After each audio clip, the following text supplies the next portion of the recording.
ce que je vous propose maintenant, c'est simplement de vous partager des éléments un tout petit peu plus ouverts encore que ce qu'on a vu maintenant. C'est un petit peu notre conclusion.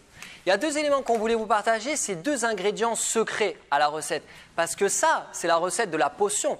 Mais si vous rajoutez les deux ingrédients secrets, ça devient de la potion magique. Ouais. Et donc ceux-là, ils sont secrets. Et donc, deux grands ingrédients secrets par rapport à l'optimisme. Le premier, c'est la capacité de donner du sens à sa vie, à ses expériences et à ce qu'on vit. D'accord ? Pour ça, il y a une histoire qui raconte assez bien ça au niveau du travail. C'est 3 tailleurs de pierre qui sont en train de travailler et il y a un voyageur qui arrive et ce voyageur aperçoit les 3 tailleurs de pierre. Il en voit un qui paraît complètement absent, épuisé, pas très heureux. Il y en a un autre qui paraît concentré mais sans plus. Et il y en a un autre qui paraît complètement absorbé, heureux, rayonnant. Et il se dit, c'est marrant, ils sont tous les 3 à côté, ils font la même chose, et ils sont tous les 3 assez différents. Et donc il s'approche et il demande au premier, monsieur, qu'est-ce que vous faites ? Et donc l'homme taille des pierres et sans lever la tête, sans s'arrêter, il lui dit, vous voyez bien, je taille des pierres. Bon, il dit ok, pour le premier, il va voir le deuxième. Et le deuxième, il dit, monsieur, qu'est-ce que vous faites ? Donc le deuxième continue à tailler sa pierre, il lève quand même la tête, il lui dit, vous savez, là je travaille pour pouvoir nourrir ma famille. Donc il dit, d'accord, je comprends. Il va voir le troisième, et le troisième qui est complètement absorbé, heureux par ce qu'il fait, il lui dit, monsieur, qu'est-ce que vous êtes en train de faire ? Et donc là, l'homme s'arrête, le regard lui sourit, il lui dit, monsieur, vous ne devinerez jamais, je suis en train de construire la plus grande cathédrale que nous n'ayons jamais connue. Et donc les 3 font la même chose, mais les 3 le font avec un sens différent. Ça, dans le travail, il y a un peu 3 manières de percevoir notre travail. Le premier, c'est en mode emploi.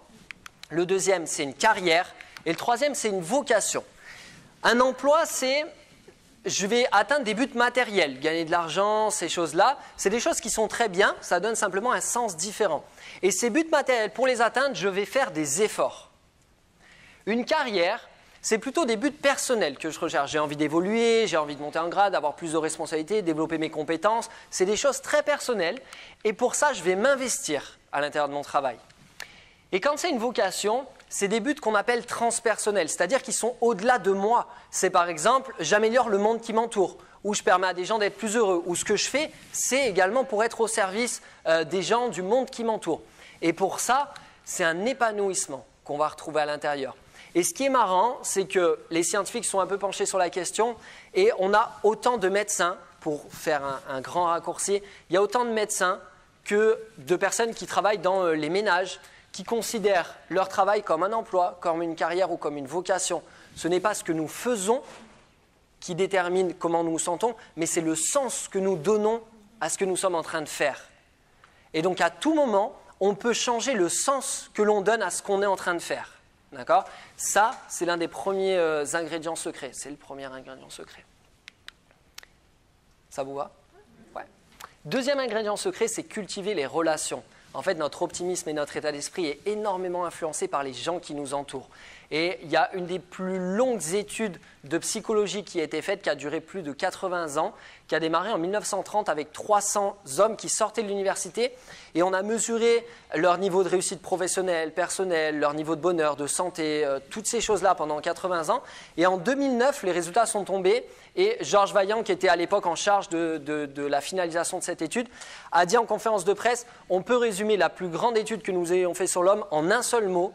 Et ce mot-là, c'est l'amour. Les hommes qui ressentaient plus d'amour, qui avaient de meilleures relations plus profondes, étaient plus heureux, avaient une meilleure réussite, avaient une meilleure santé, avaient tout un tas de choses que n'avaient pas les autres personnes. Le point commun de ces gens-là, c'est simplement leurs relations. D'accord ? Et ceux qui étaient à l'origine de l'étude ont écrit ceci. Autant que de nourriture et d'air, nous semblons avoir besoin de relations sociales pour nous épanouir. Donc les relations, c'est l'une des clés également de l'optimisme. Ça vous va ? Parfait.